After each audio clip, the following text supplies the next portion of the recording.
I was posted to 331 Squadron as a test pilot on 104. And that's amazing, thinking about being posted as a test pilot on 104, and I hadn't flown an hour. But I had it in writing, and I kept it below in my pillow, in my bed. Anyway, I came here and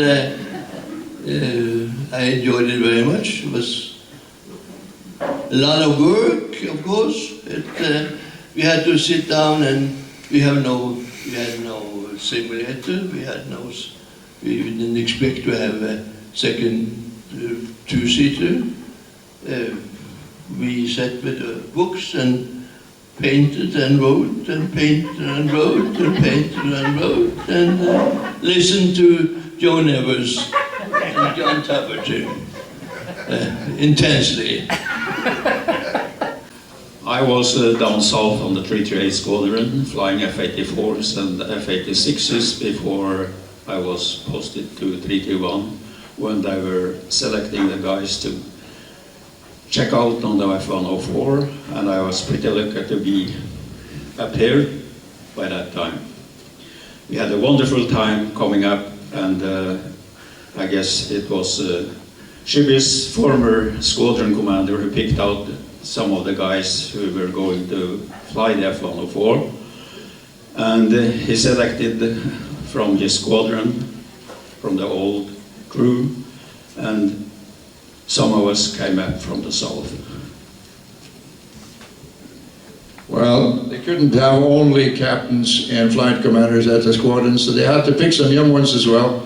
And together with me was Olaf, Aspen, Per Christiansen and myself. We were the Benjamins at the squadron at that time, 23 years old, and they gave us a new 104 to play with. And I must say, I couldn't understand who in the world could give me this. And it was an adventure for us, 23 years old, that we are not able to describe, actually. And I am so thankful to Mr. Joe Nevers over here, who dared to be on our tail to make the first flight. I think that must have been a tremendous experience for him, even with his 4,000 or 5,000 hours on the bird, to see these idiots fly ahead of him. But we all survived, and we came down in one piece. And what more can you ask for? And it went on for quite a few years, actually, with a tremendous record at the squadron, thanks to a good leadership and Mr. Shibby and all the others who took responsibility at the squadron. I thank you all. It was a time for me that I will never forget.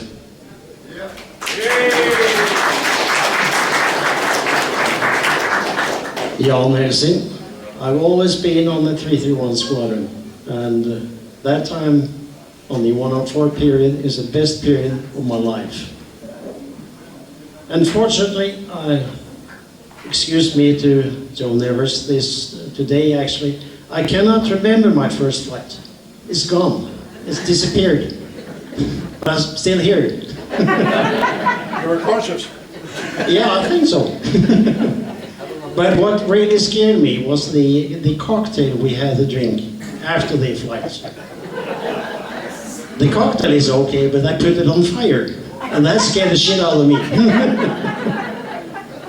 So luckily we're still here. The tongue is still talking, and I appreciate my time on 331 Squadron. How about you, Tafferty? Well, thank you very much. John Tafferty is the name, and you can tell from the accent that I'm not Norwegian. But we started out, I was down at Fokker Aviation working on a production flight line, or production test flight. They were one of the 4 manufacturers in Europe at that time. And then they came along with a proposal to say, why don't you go up, and we've got a squadron going up, and you're a bachelor, and we don't know what you might expect up in northern Norway up there. So why don't you go up and take up a team to help out with the introduction of the 104s up in Bodø, Norway. And so I came up here, and one of the greatest experiences I've ever had. I guess a lot of you know that I met my wife up here from Shea, and we now have 59 years of happily married life, at least as far as I'm concerned.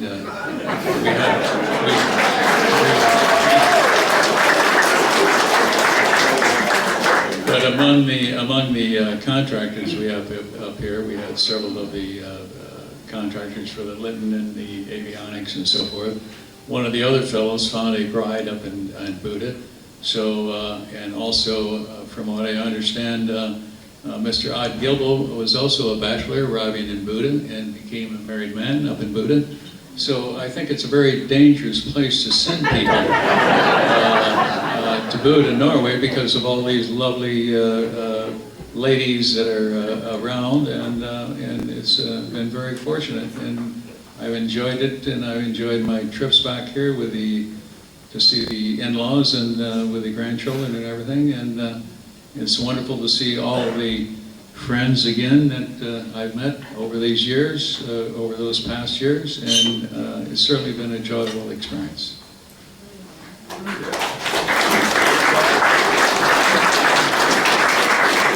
It's no wonder they call it the fantastic North.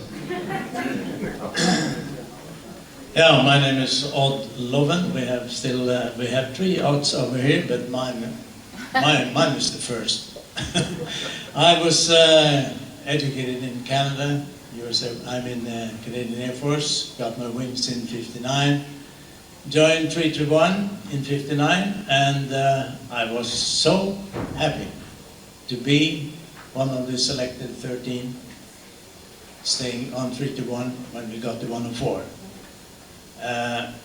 I must say, I have a great thank you to Mr. Ivan Chibi, the squadron commander, who did this. And when we got these aircrafts, Joe Nevers, I never forget it. First, as Jan Helsing said, he didn't remember, I remember. And the first takeoff, I never forget. The power from the F-86F to the 104, that was something different. And appreciate the tech rep from John, made us all in good shape, and we had a marvelous record. Thank you so much.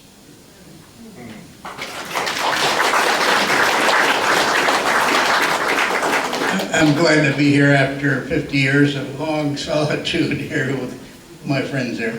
But I was actually sent over here to watch John Tupperty and Ross Deal here. Because, you know, when you look at it, they were the lowest bidders on the aircraft. So I said, man, what is happening here? And John and his folks there said, well, we got a good aircraft, but we had to go get an engine. Where did they go? The lowest bidder. So now we had GE and a fold, and I said, man, that's okay. How do we get out of it? Oh, we got the lowest bidder on your ejection seat. I said, man, you know, again. And then it finally came down, where'd you get the parachute from? The lowest bidder. I said, man, there we got 4 strikes against us there. But because of the good mechanics we got in this crowd here, I'll tell you, that airplane was in commission all the time. We didn't have all any problems we started with, and it was a piece of cake to fly with all these guys. I tell you, they were great professionals, and they truly rose to the challenge, liked the airplane, and did well with it there. By gosh, and that's so good. But General Chivy here, I met him in the States there. By God, he was a good advocate of it, and he could have had a finer vacation here with me there. I tell you, they were good pilots, and I thank you so much for the opportunity to be here. I love the people, and I can't believe what you did with the city. Good, I got lost in it. It's like going through New York. So, it was just a wonderful experience, and thank you so much, here, folks.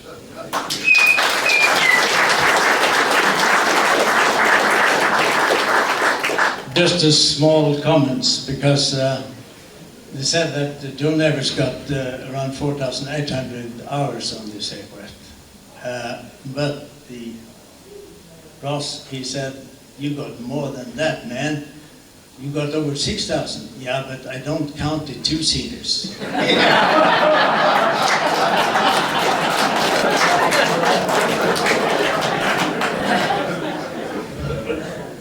My name is Kjell Bjerkan.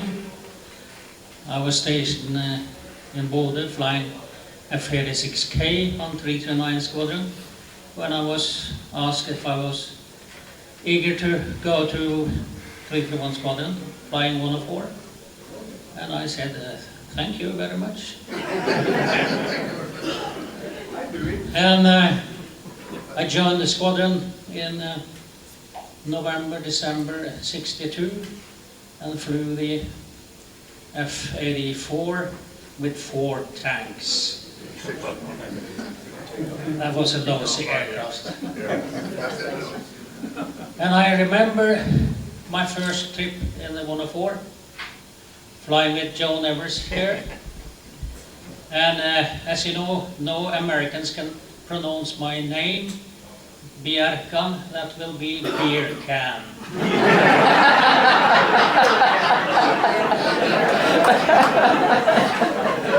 And after the briefing, Joe here, he said, well, Bjerkan, are you happy?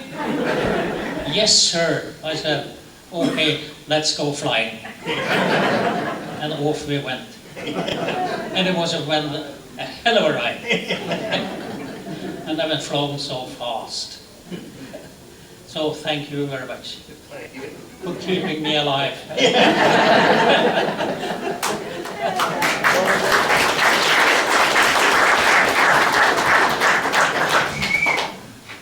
My name is Herman Kjellesvig, and I'm actually the last man who came to 321. Of some reason or another, Major Shibi at the time was at Sula, and I was second in command in the 718 Squadron. And he told me that. So, is that how you learned to make the sound? pardon? What is the sound? Yeah, okay, I had to practice a lot. And lately I had to do it because it's 50 years since I did it, when Joan Evers and we started up on the runway. And started it and said, and off we went.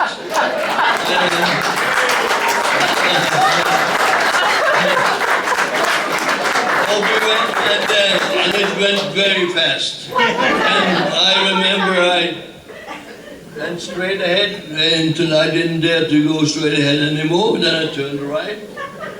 And then John said, please, I can't reach you. Please pull the throttle back. So that's what I did. Thank you very much.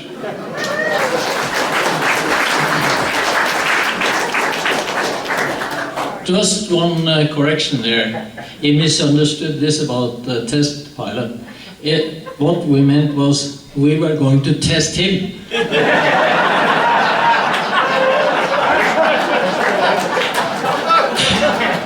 You know why we brought him on this panel? Thank you. At least now you know who's sitting up here and what they were doing and why they were part of the first team. But it was good to hear, Mr. Herman Kjellesvik, that you have managed to sort of readjust your little woo a little bit. So it was a good thing for you to hear it there today, I guess. to get it retuned. But anyway, when we got the 104, of course, that was a giant step ahead for the Norwegian Air Force compared to what we have been used to, the 84s, the 86s, and limited range and all that. And could you say a little bit about what you really felt when you were to go on alert with these aircraft, and what kind of roles you expected to do, and actually the development of the role, because that has really changed from the first days till what the F-104G was towards the end of its career, and of course then the CF-104. Shibi, I think you should start there. Well, the aircraft itself was actually picked by the Germans and the Dutch to deliver atomic bombs eastwards in case Soviet decided to go westward. So we got a nuclear bomber that, of course, didn't have, by political reasons, nuclear weapons at all. So we were kind of handicapped in that, and went along with the old role that 331 had, and that was conventional fighter bomber. And later on, the role was switched over to a more sensible job with Sørensen after me and Aamodt as a third chief, and they developed the tactics for intercepting supersonic or very high-level, high-flying, fast-flying targets. Apart from that, on the role side, I don't know if anybody else has any remarks on that. Thank you. Quite clearly, you were a select group of people. I take it that the air staff at that time then, as we have heard, looked around and saw, okay, we need experienced pilots, we need people with a solid background to go in this first team. Obviously, that has had to change over time. And in your time in the Air Force then, some of you would like to comment on sort of the involvement of when did we feel that we were confident enough in the aircraft to be able to say, all right, we can take people directly from the pilot training in the States and bring them directly onto the 104.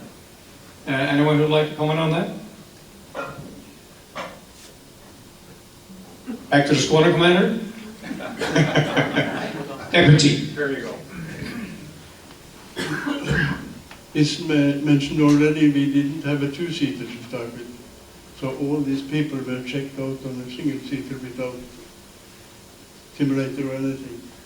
But when we got the two-seater, we could take people.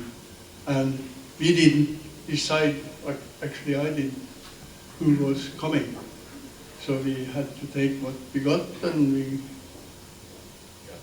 I believe we were very lucky because we didn't, the 5 years I was with the 104, we didn't have any major accidents at all.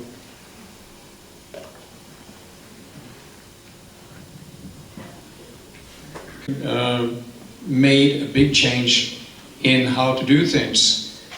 But, you know, from the beginning, people who got selected to the 104, even after you got the two-seater, had to have a set number of hours from other squadrons before coming on to the 104. So maybe none of you guys were in the squadron at that time when then they realized that we have to take people directly from pilot training into the squadron.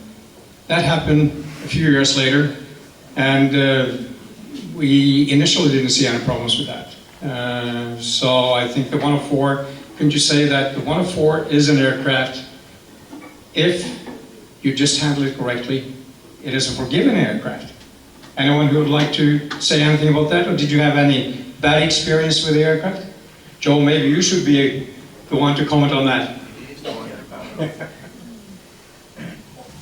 You know, we had a tour of 331 squadron yesterday, and the young guys were just like these guys when I got here, and it is tremendous that this knowledge of these pilots here have permeated and passed down to the next generation. And I was so proud to be like a grandfather.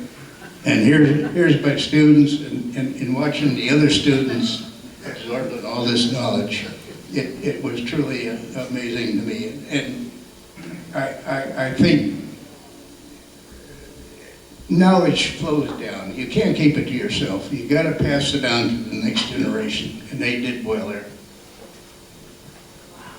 Right. Thank you.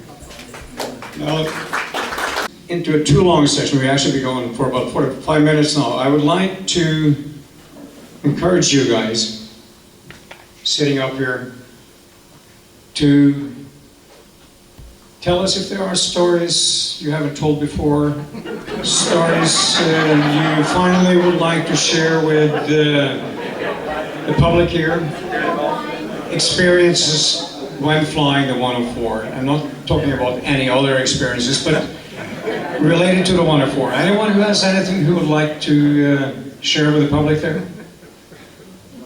Nobody? There's one. Again. It's not one of the things I want to share, but yesterday we were all together the last one addition perhaps. The aircraft itself flies very nicely and has a lot of good qualities, but it has a tricky landing phase. And you had to do that right. If not, it was really dangerous. It was artificial air that brought us into a decent landing speed. And if you didn't think about that all the time, you landed, and some other people didn't, like the Germans had a lot of accidents. Over 200 aircraft lost after our period, but again, this issue was something we had to think about every time you landed. One visiting pilot once did not do that. He was thinking of other things on final approach and throttled back too early, got a twist and straight down, and destroyed the aircraft slightly. If he had done that just a few seconds earlier, he would have gone all the way around and had not made it. So it was an aircraft where you had to be focused, I wouldn't say all the time, but in that phase, especially. Nobody else who want to say anything about it? Yes, John? Thank you. After I was here in Bodø through 1974 and eventually ended up down in Geneva, where we covered all the operations throughout Europe, not only the manufacturers but all the air bases and the ministries.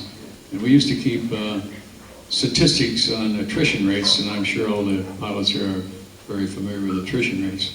And that's losses per vehicle, or aircraft losses per 100,000 hours. And year in and year out, on a cumulative basis, the Air Forces, the 104 operators in the North were by far the best on the top of the list. And as you move down through Germany, Belgium, Italy, Greece, and Turkey, the attrition rates kept increasing. But it was very, at least my time in Geneva through 1972, 73, the Norwegian squadron had the lowest attrition rates of any of the 104 operators in Europe, and so that's certainly a bonus in your favor, and it shows what the maintenance and the pilot training and operations were like up here, and which were superb.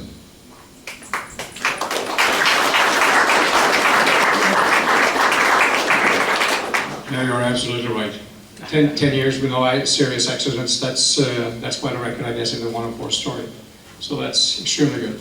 On the maintenance side, would you like to comment a bit more about the, well, at times rather harsh environment that the 104 had to operate in here in the north, with long winters, dark, long, cold, snowy, icy winters, and the maintenance problems that could actually lead to. Do you have any comments on that? Well, not very many. You've had experience for many, many years over with, like you say, the F-84 and also the F-86, so everybody up here was used to the type of inclement weather conditions that you can have, and the maintenance on the 104 was almost seamlessly smooth. Everything between logistics, between the spare parts and the maintenance hangar and the schedule checks and the checks on the runway and everything, it was very, very smooth. It was extraordinarily, I don't think I've seen it any better on any other base, and it was a close environment, and everybody seemed to get along just superb between all the ranks, up and down, and when something had to be done, it was taken care of immediately instead of putting off a day or 2 days or a week or something like that. Very good, thank you. 24 hours. But I challenged those guys to tell me, did they ever see the speedometer down to 0?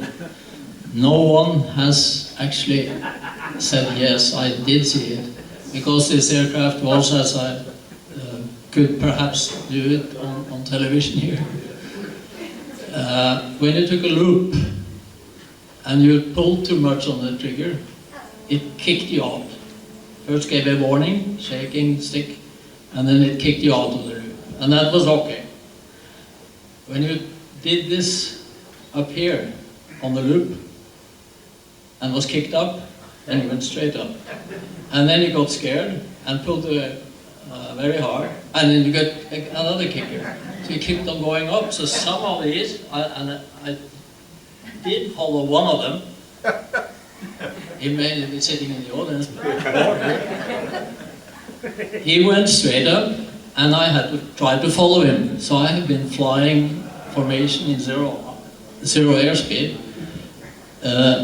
No one admits that they were the one. Could we try now? Now I think I have one down there, yes. Stein! Yes. Have a little bit. That's in 0. Is it clear? Dumb, stupid, single tent. I didn't tell somebody.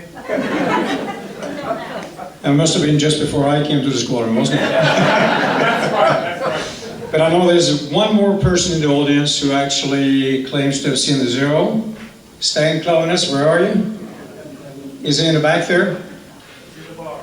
He's in the bar. Okay, he chose to go to the bar. All right. So there is one more who claims to have seen that. So now we have 2. Not bad. Anyone else? What about Russ? Hey? Story. Thank you all. Next old. You're going to tell us an old story as well? Yeah, well, it's a shorter version of happening up at Andøya. We did air-to-ground gunnery in the beginning on the squadron, and we had to qualify, of course, and everybody was keen to make a good score. And some of us were a bit keener than others, so they kind of pressed on the targets.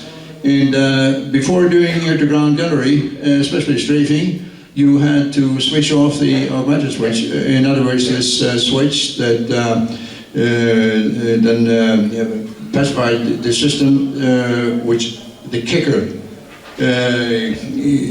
because you could get a rate kicker on the aircraft. You had speed enough, you pulled a bit too fast, and you would get a kicker without the aircraft being close to the stall. And for that reason, you would switch the kicker system off before making attacks towards the ground.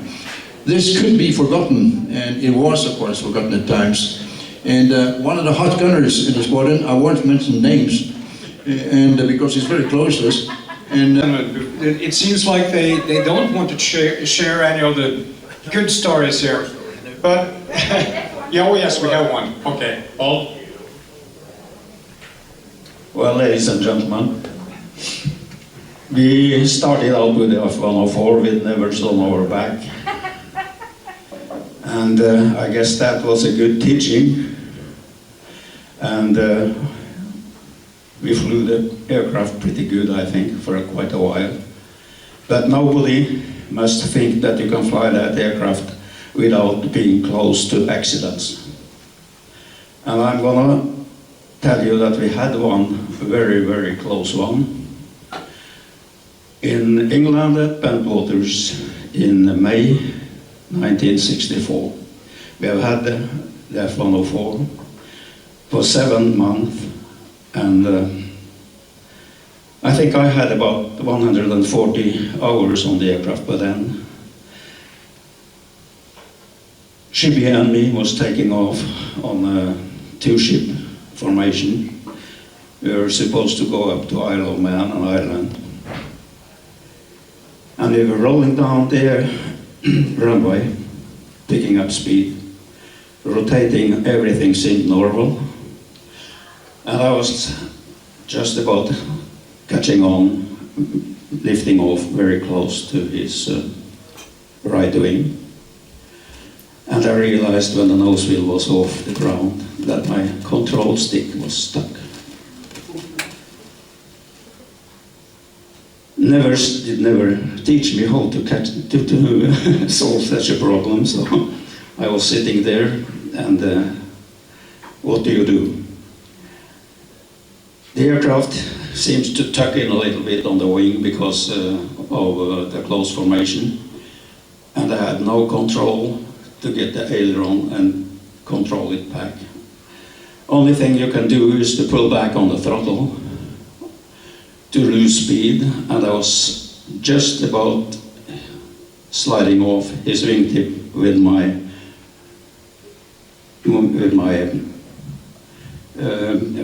pitot tube, and we were so close that I see the pitot tube almost touch his fin on the tip tank.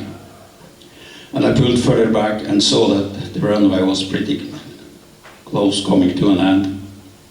And I knew the runway had a barrier or arresting gear, which was quite much used at that time in all the American fields and in England also. They had a chain running 2 meters long on each side of the runway, down the runway from the runway end towards your takeoff side. And they were connected at the end by a steel wire, which was running through rubber wheels made slightly bigger than the hockey puck, with a hole in it, and the steel wire runs straight across the runway, just one steel wire. But as soon as I pulled back and saw what I was up to, I decided instantly, I don't know what, but it had to go fast, so I pulled back the throttle to a complete idle, and the aircraft just fell down on the runway, and I pushed the hook. It has an arresting hook in the back, you can see that on the aircraft, also on the pictures. And the arresting hook fell down on the runway, and I saw the speed clock was up to 200 knots, and the drag chute that had a speed limit of 200 knots. As soon as I saw the 200, I pulled the drag chute, and it came nicely. And I felt also that I picked up the wire, stop-cocked the aircraft, and put on full brakes. I stopped in a few hundred meters, dragging out all the chain to the end, and the runway end was just a thin layer of concrete on the overrun. So the aircraft just pulled off slightly to the left because the left wheel went through this thin concrete, this thin asphalt on the overrun, and it broke up. Broke the slightly on the small the correcting rod which turned the left wheel, should turn it when you pull in the gear. They are turned in parallel to the body of the aircraft. That broke, and the wheel was standing out there. 90 degrees to the direction of the stopping. Otherwise, the aircraft was completely in one piece. I just jumped over the rail and down on the asphalt because it was pretty hot, you know. And it stopped, as I say, in 200 meters, in a few hundred meters, and it was almost unhurt. So, what went wrong? We couldn't find anything wrong on the aircraft. But the safety officer at Pentwaters, he picked me on the shoulder there. Come up and show you something. We went back on the runway a little bit, and up where the wire was first crossing the runway. And there the mark was in the runway, because you could follow the brake lines of the aircraft and also the hook trail going down. And the hit mark of that hook, that was 30 meters before the wire. At the speed I had when aborting, you have a speed of about 102, 103 meters per second. That means I had, if it has been 0.3 of a second later, I would have passed. And when you saw the overrun at Pentwaters, it would have been a pretty bad happening, I think. So we were pretty close on that day. You can't be more lucky. So we tried to find out what was wrong. Nothing could be found, and that was on FMI Alpha, the aircraft. 2 months later, Gilbo and I, we were scrambled on a mission at 11:30 at night for an intercept on a Russian aircraft, and we flew the whole mission. We came back to Bodø, pretty much westerly weather with rain and low ceiling, but we could circle. And I flew in on downwind, turned base, and we were all ready for landing. On such a mission, we very often flew in control stick steering because that's what this is flying. And I was turning final up here, just short of the runway, all set for landing, and you were not supposed to land in control stick steering, so I disengaged. There it was again, stuck control stick. But no, I knew it was just flying very good 2 seconds ago, so I put in the control steering. But my nose was by then pointing straight for the hospital downtown, and that was not intended.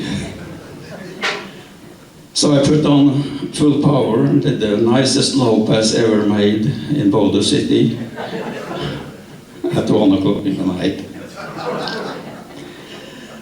We had a nice writing in the newspaper if that was necessary, of course. But coming back to this incident, which almost ended up as an accident, they started to trace what was wrong. And the pressure on our fuel tanks in the F-104, that's taken from the compressor at the 210 psi takeout pressure, which is reduced to 10 pounds for the fuel tanks. That reduction valve has failed, and we got 210 pounds to the tank, which blows it up as a football. It is a rubber tank, and it takes some stretch. And of course, on top of the fuel tank, there runs the control wires back. The fuel tank pressed the control wires so hardly up towards the top cover of the fuel tank that you couldn't pull it. I did never try, of course, you never try on a final or on a takeoff to pull by 2 hands if you can pull it. But also what was amazing, why did the autopilot pull it the autopilot motor was strong enough to pull that. So there we found what was wrong, and it was the cause of a major change of our checklist, so we never started the pressurization before takeoff, and also turning it off according to the checklist later.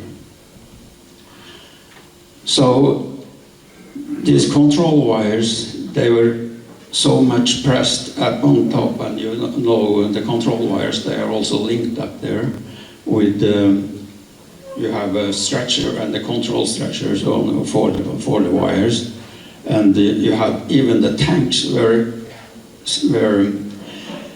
put up to the top cover of the tank by a lacing, like a corset or a shoelace lacing, so it shouldn't fall down. The top shouldn't fall in when the tank was emptied. So this was all enough to stop the normal control wires on the stick. But that is how close we were having an accident, which could have been the first one. But luckily, we had somebody holding the hand over 331 also that day. He came in there on a staging pass, and I was, we in turn had the gunnery officer watch us up at Andøya. We sat in the tower to be able to score the hits for bombing and rocketry and so on. And this man came in on the staging pass, and he was a very, very high score gunner. And I wondered, how is he doing this? And I very, very quickly experienced how he did it. He pressed onto the target, nearly flew through it. And what happened? He had forgotten his switch. And when he pulled back on that aircraft, he just, and he kind of disappeared behind the target. And I thought, well, here is a total loss coming. And the aircraft came up again. He very easily came back on it, and it came up again. But you could see, just like from a boat, and I'm not exaggerating, there was a pile of water whoosh, behind the tail of the aircraft. And I am still not sure whether he touched water or not. But he did come up again. And then I thought, well, I'll give him a chance to disqualify himself before sending him off the range. And he came back up in the pattern, and he was just about to turn back in. And I thought, you better say something. And then he came, I think I go back to Bodø. But he was a hell of a gunner.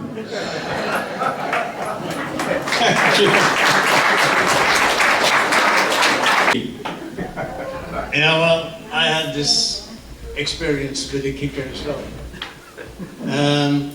Alfonsen and me were in Ramstein. We're going back after a good time in Ramstein.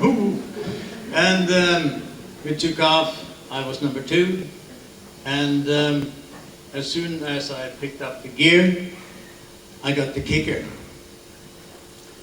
And at the end of that runway is a small check, GCI check or whatever. It was red painted with white sides on the roof. And I saw that one, and I pulled back. I overpowered the kicker, and at the same time I got the shaker. So I pulled it up, and I was flying, and we of course went straight into clouds.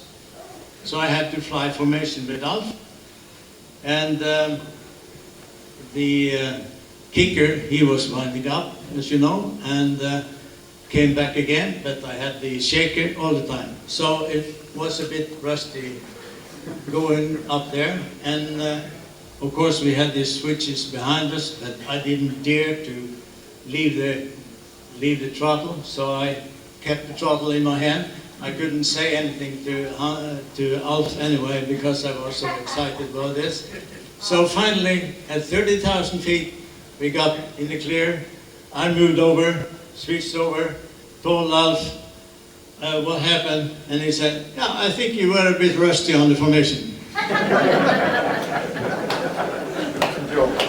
When you're instructing, do you really get in some funny positions there. And I had a case in point when we had a deployment to Spain, in Morón, Spain there. And this is the time we had downward ejection seats in the 104. And also magnesium front frames that had corrosion on them that would, when you come out of afterburner, the engine would quit.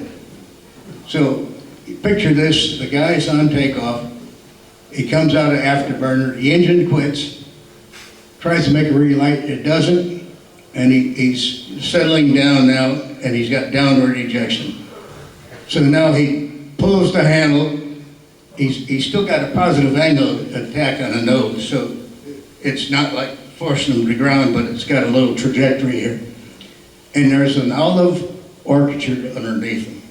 And the guy that owned the orchard had just finished plowing all between the rows there. So the chute streams and it catches a tree, sends him into the olive tree, the limbs break off and he hits in the soft ground, knocks himself silly. But we get to him and he's conscious again there.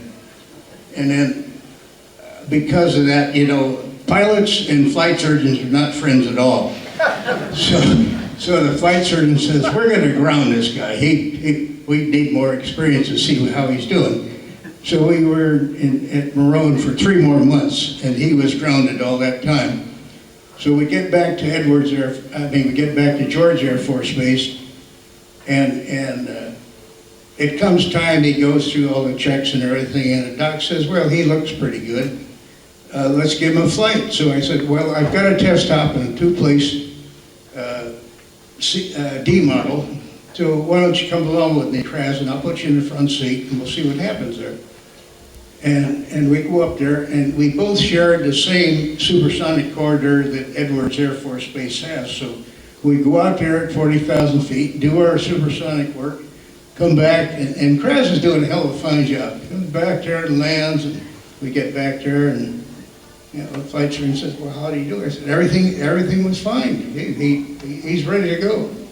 And the next morning, I said, well, the simplest thing, we've already went through the parameters of a flight check parameter, and we had a C model this time, so he goes up there, does the same thing, comes back down, and there's a B-58 about 25,000 feet. So normal fighter pilot said, geez, I'm going to go down and take a look at that there. So he comes up along that B-58, and the rear canopy goes out. The guy jumps out of the rear canopy, and he circles around. He says, Christ, that's a bear. That's not a human in that parachute there. He comes back, and and we're at the bar that night, we're having a few, and he said, hey, Kraz, how'd it go? He says, you're not going to believe this. I saw a bear jump out of B-58. Kraz, you hit your head again someplace there. He held that whole thing. Every time he come back to the bar, I saw that B-58 and I saw that bear jump out of that B-58. And then about a week later, they let it out that it actually was a bear, because the bear has a spine just like a human, and they thought, well, we're gonna blow this bear out at 500 knots and see how he does, So after we got all that squared away, and he was back on flying status, and off we went again. And Ross, you had a story there that you would like to share? Yeah, I'd like to share one with you. Now I want you to hold the mic. Yeah, you come on this side. You come on this side. All right. It takes a little hand gesture. Okay, hold right here. Oh, okay, all right. In 1960, after 4 years in F-86, I ended up in a guard outfit in Knoxville, Tennessee that had a 104A. And our first cross country for a newbie like me was to Ellington Air Force Base, where the Guard Instrument School was shutting down. And this was one hell of a party. We had 163 jet fighters filed in for that party, and they were all over the place. Well, me, I played straight arrow for 4 years, and I was full up to it. And so when I went down to the flight line, I admit that I took my buddies with me, because this was my revenge for all the years they had fun and I didn't. And I had the jewel of the century sitting out there in front of base ops.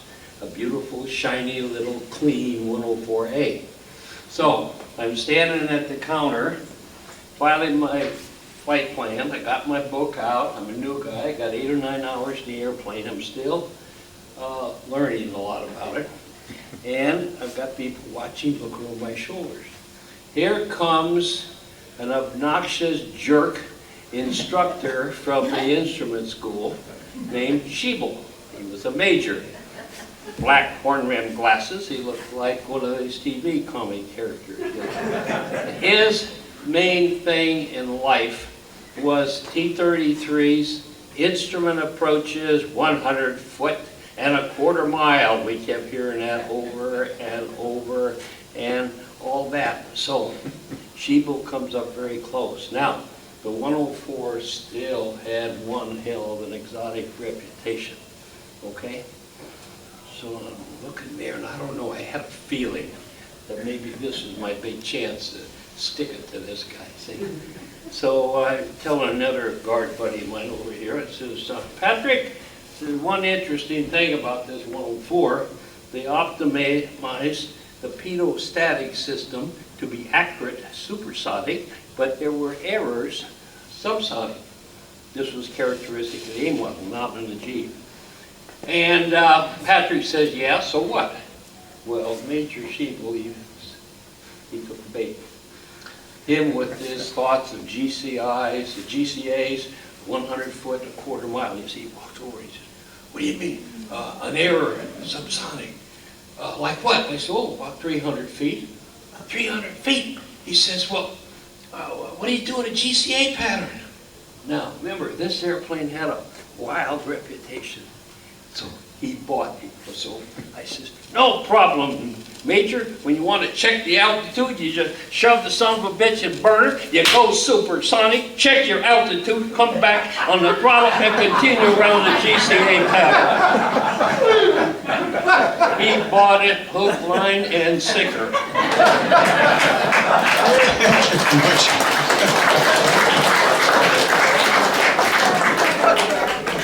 Well, gentlemen, ladies and gentlemen, time is actually running away from us here. I think I'll take this opportunity to thank all the members of the panel. Thank you so much for sharing your backgrounds, your stories, and we know that what you have experienced, you laid the ground for some of those younger guys who followed you later and have had exactly the same experience and the same joy. So, thank you very much, and enjoy the weekend.